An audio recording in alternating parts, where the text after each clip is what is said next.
The iPhone 11 Pro Max and 11 Pro are still both used by a lot of people, and in 2023, is this phone any good? So I decided to actually use this for a little while in 2023, while I was without my 14 Pro. And the first thing that I noticed compared to my 14 Pro was the screen. So there are two major things about this screen that are worse. First, the refresh rate. So while this refresh rate is not terrible, it's 60 hertz. The issue that I see with it is this feels really slow compared to something like a 14 Pro. It also seems like the response time itself is worse on this screen compared to my 14 Pro. The second issue is the notch. It is way bigger than I remember it being, honestly. It is just really annoying to have that there. The dynamic island goes deeper in than a notch, I believe, but still, the dynamic island makes the phone feel more modern compared to this notch, which just kind of takes up room for no reason. The notch was an innovative use of that space, I guess, back in 2017, but in 2019, the notch was getting old, and in 2023, there's a reason that the notch is not there anymore, and it's been changed out for a floating notch. So the next thing that I'm going to cover is the cameras. These have changed majorly over the iPhone 13 and 14. The cameras on this phone are not bad, really. One of the very good things about it is the focus distance. I can focus up really close on this camera when I can't do that on my 14 Pro at all. Things just focus a lot better up close, and I like that a lot. The cameras are definitely worse. Colors, worse. Details, worse. All of that, it's definitely very noticeable. And while it's not going to be the worst thing in the world, I can definitely notice a difference from even the 11 to the 12, and the 11 series just kind of feels like a more grainy camera overall compared to the 13s and the 14s and the 12s, which just have this really nice kind of natural type of look, and I like that a lot about the camera. So the next thing that I will cover is performance. This hasn't been all that bad. It's not up to the 14 Pro. There is definitely some lag on the phone while using it in day-to-day situations. It was decent. For the most part, performance has been okay. It's definitely a lot quicker than the XR is actually on iOS 16, but I have run into some issues. My most notable issue is where this just happened, and this was just loading in for a few seconds before I started this video because I was changing the wallpaper. There was nothing I could really do about that.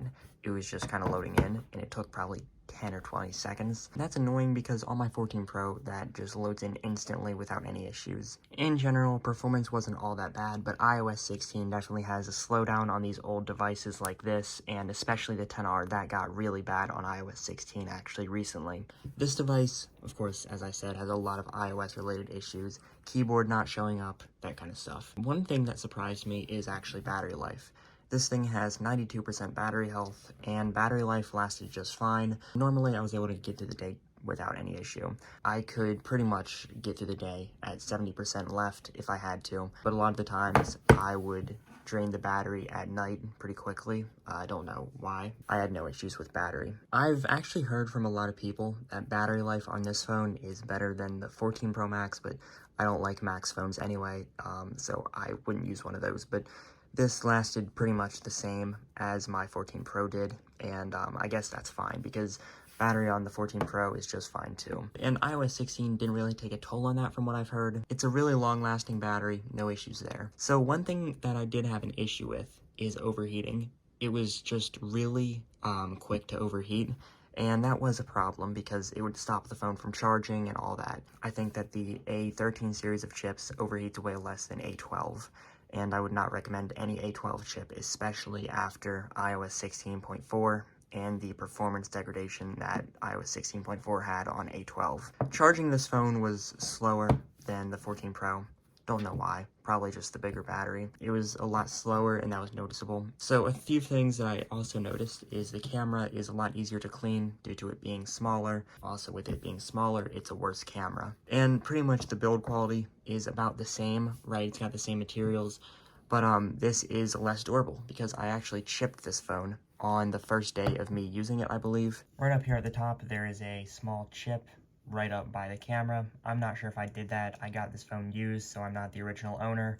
And the original owner, or last owner, one of the owners, actually put a ton of scratches in the screen, which is annoying. I ended up taking off the screen protector because I was going to stop using this when the 14 Pro came anyway. The one last thing that I want to say is typing on this phone, for whatever reason, felt really slow. It was more about how the keyboard it's like whenever I was using the keyboard, it just felt like there was a delay between pressing keys, and that's what I meant by the response time.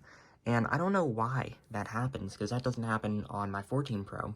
It only seems to happen on like these A13, A12, A11, all of those devices.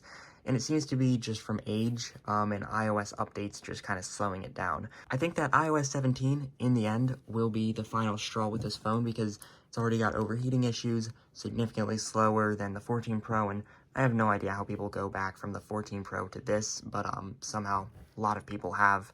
I've seen so many people go back. For someone looking for a nice phone, this is much more worth it over the SE3, even though this is kind of old. The slowness will get worse, but yeah, with that said, thank you for watching, goodbye.